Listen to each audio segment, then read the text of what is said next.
Sa pagdalo ni Senador Raffy Tulfo sa pagdinig sa Senado, ibinahagi niya na nakatanggap siya ng mga ulat sa kanyang naging pagbisita kamakailan sa Hong Kong tungkol sa mga insidente ng suicide ng mga kababayan nating Overseas Filipino Workers o OFWs. Noong 2023, 6 na kaso ng pagpapakamatay ang naitala. 5 kaso naman ang naiulat ng taong 2024, habang ngayong 2025 ay may isa ng kaso sa unang bahagi pa lamang ng taon.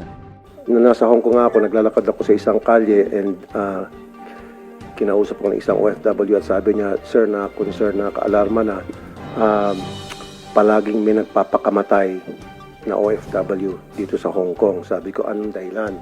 Dahil daw sa money problem.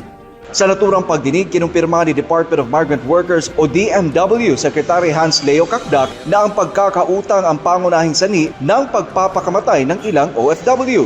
Ayon sa kanya, umabot sa 48% ang interest rate sa mga pautang sa Hong Kong. Dahil dito, hindi na nakakabayad ang mga OFW at minsan pa'y nakakaranas ng harassment mula sa mga maniningil. Dagdag pa ni Kakdak, may mga sindikatong nagpapagamit ng mga account ng mga OFW para sa iligal na gawain. Bagamat sila ang biktima, sila pa rin ang napaparusahan at nahahatulang guilty sa money laundering.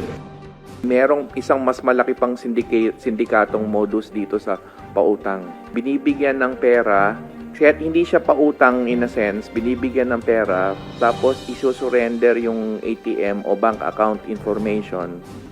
At yung pala, kaya pala ganun, gagamitin sa money laundering yung account. Kaya't meron tayong mga kababayan na naaresto. Para matulungan ang mga OFW na dumaranas ng matinding mental distress, meron ng helpline na maaaring tawagan, 1348, kung saan may mga psychologist na handang tumugon at umalalay.